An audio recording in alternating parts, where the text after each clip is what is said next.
पिछले एक सत्र में हम वैदिक साहित्य की जानकारी इस संदर्भ में हासिल करके आए थे कि वह किस प्रकार हमें वैदिक धार्मिक जीवन की जानकारी देता है। तो इस दृष्टि से हमने चारों संहिताओं की जानकारी हासिल की थी। संहिताओं पर आधारित ब्राह्मण, आरण्यक के उपनिषदों की और उस संपूर्ण श्रुति साहित्य को समझने के लिए आवश्यक वेदांगों की जानकारी हासिल की थी। इसका उद्देश्य था कि हम जो धार्मिक परंपराएं हैं उसको समझने के जो ग्रंथ हैं या जो स्रोत हैं उनको थोड़ा सा जानें। आज हम वैदिक धार्मिक परंपरा पे बातचीत शुरू करेंगे जो भारतीय संस्कृति का एक अहम हिस्सा है। वो इस तरीके से कि भारतीय परंपरा की बहुत सी जो लक्षण हैं या भारतीय परंपरा की जो बहुत सी धाराएं हैं वो वैदिक धार्मिक परंपरा से निसृत हैं। तो जो वैदिक धार्मिक परंपरा है अर्थात वह धार्मिक परंपरा जो करीब 1500 ईसा पूर्व से लेकर के 700 ईसा पूर्व तक उत्तर भारत में एक धार्मिक परंपरा के रूप में प्रचलित थी और जिसकी जानकारी का स्रोत वैदिक साहित्य है, उसको हम वैदिक धार्मिक परंपरा कहेंगे। इस वैदिक धार्मिक परंपरा को भी हम दो भागों में बांटते हैं, एक तो ऋग्वैदिक साहित्य धार्मिक परंपरा और एक उत्तर वैदिक धार्मिक परंपरा। यहाँ हम कहना ये चाह रहे हैं कि जो ऋग्वेद में जिस धार्मिक परंपरा का जिस प्रकार के धार्मिक विश्वासों का उल्लेख है या वर्णन है उसको हम ऋग्वैदिक कालीन समाज की धार्मिक परंपरा कहते हैं। और जो जिसे हम उत्तर वैदिक धार्मिक परंपरा कह रहे हैं उससे हमारा आशय है कि जो बाद की 3 संहिताएं हैं अर्थात सामवेद, यजुर्वेद, अथर्ववेद, खासतौर से यजुर्वेद और अथर्ववेद, क्योंकि सामवेद में तो बहुत सारे ऋग्वैदिक मंत्रों का ही दोहराव है।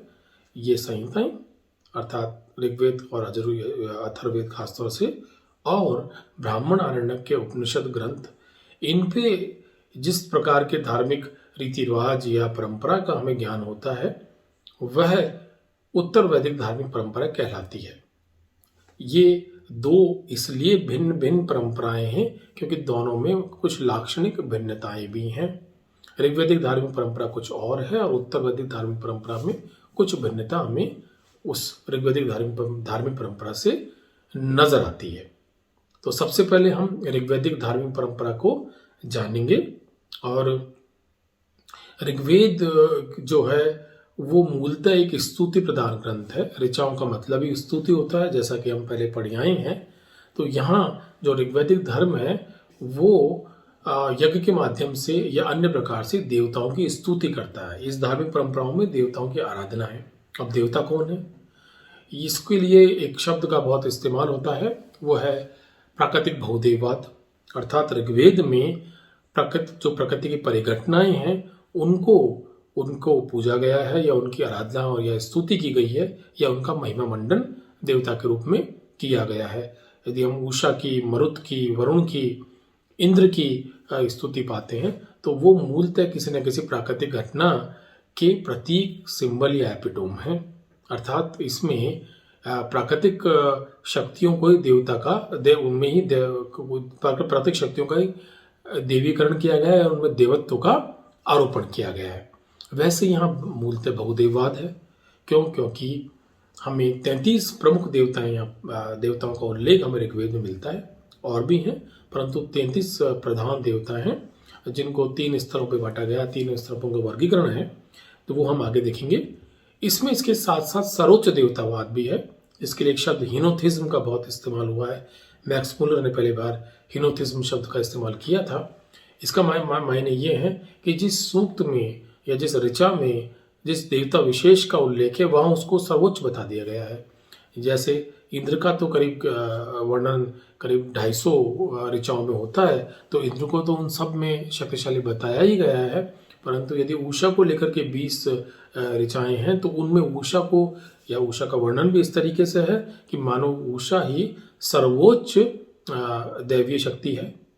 तो ये एक अलग अलग संदर्भों में अलग अलग देवताओं को सर्वोच्च शक्ति देना या जो है सर्वोच्च ताकत दे देना या सर्वोच्चता के शिखर पर बिठा देना सर्वोच्च देवतावाद कहलाता है या हीनोथिज्म कहलाता है। और ऋग्वेद के संदर्भ में हीनोथिज्म शब्द का इस्तेमाल या इस टर्म का इस्तेमाल मैक्स मुलर ने किया था। ऋग्वेद में हमें एक ईश्वरवाद के दर्शन भी होते हैं, अर्थात जो तार्किक दृष्टि से धार्मिक परंपराओं में तार्किक दृष्टि से एक उच्च स्तरीय अवधारणा पर मानी जाती है। तो वो एकेश्वरवाद कहाँ दिखता है? जैसे हिरण्यगर्भ सूक्त है, जो इस बात को ध्वनित करता है कि इस सृष्टि का नियामक या निर्माण करता है हिरण्यगर्भ है। या जो नासदीय सूक्त है उसमें भी इस तरह की बात मिलती है।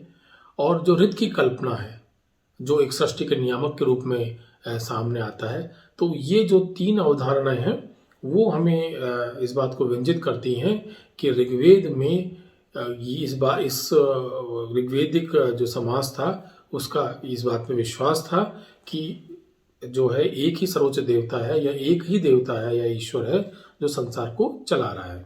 एक और अवधारणा जो हमें बाद में उपनिषदों में नजर आती है, जिसके लिए अंग्रेजी में मोनोइज्म शब्द का इस्तेमाल होता है, एक तत्ववाद। एकेश्वरवाद एक चीज है, अर्थात जिसमें एक ईश्वर को सर्वोच्च माना जाता है, परंतु एक तत्ववाद उससे भी तार्किक दार्शनिक अवधारणा है आध्यात्मिक दृष्टि या धार्मिक दृष्टि से, जिसमें ये माना जाता है कि संपूर्ण जो सृष्टि है या संपूर्ण ब्रह्मांड है वो एक है। यानी कि जो ईश्वर या उसकी जो रचना है वो भिन्न नहीं है। इसके लिए मोनोइज्म शब्द का इस्तेमाल हो। और ऋग्वेद में जब हम एको सद्विप्रा बहुधा वदन्ति जैसे ऋचाएं सुनते हैं तो कई इस बात का आभास होता है कि उपनिषदों में जो मोनोइज्म है, अर्थात ब्रह्म और सृष्टि के एक होने की जो कल्पना है, जिसको बाद में शंकर ने अद्वैत कहा, वो मोनोइज्म या एक तत्ववाद भी कहीं ना कहीं हमें ऋग्वेद में नजर आता है।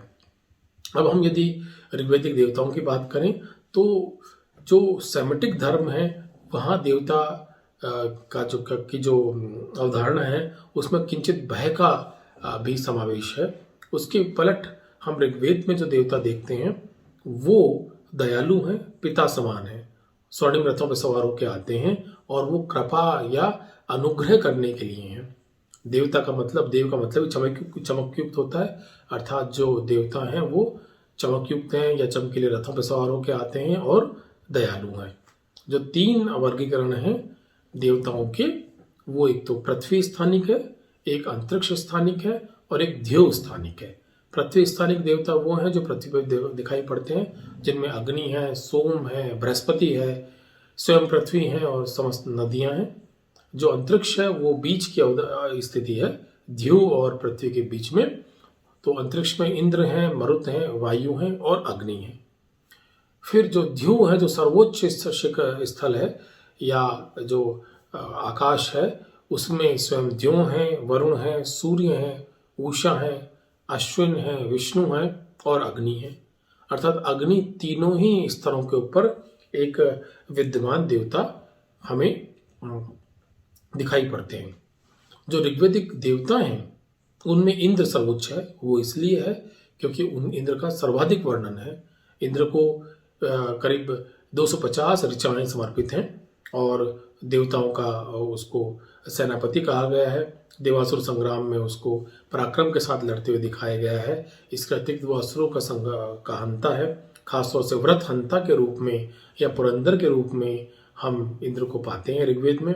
व्रत हंता के रूप में जो परिकल्पना है वो यह है कि व्रत ने जल के प्रवाह को रोक रखा था और व्रत का हनन करके, व्रत की हत्या करके या उसका संहार करके इंद्र ने जल के प्रवाह को पुनः प्रारंभ किया। तो इस प्रकार जो इंद्र हैं वो कृषि से भी किसी न किसी रूप में जुड़ जाते हैं, जो निश्चित रूप से ऋग्वैदिक समाज का प्रमुख जीविकोपार्जन का तरीका रहा होगा या आर्थिक गतिविधि रही होगी। वर्षा के देवता के रूप में तो निश्चित रूप से वो किसी न किसी रूप में वर्षा कृषि से जुड़े हुए हैं। जो इंद्र का वर्णन है उसमें त्वष्टा को उनके पिता के रूप में और इंद्राणी और मरुतों को उनके सहायक के रूप में दिखाया गया है। इंद्राणी ये माना जा सकता है कि उनकी पत्नी या भार्या हैं। बाद में हम पाते हैं कि जो पौराणिक परंपरा है वो शची को इंद्र की पत्नी के रूप में व्यक्त करती है। एक जो हमें जैन अवस्था में देवता मिलते हैं वीरध्न, वो अपनी समस्त अवधारणाओं में और परंपराओं में इंद्र से तुलनीय हैं।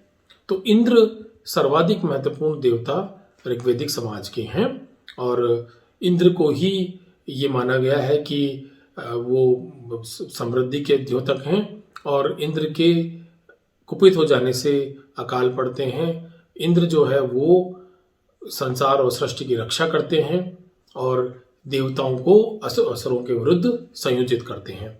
तो एक प्रमुख देवता के रूप में यदि हम ऋग्वेद में किसी को पाते हैं तो वो इंद्र हैं।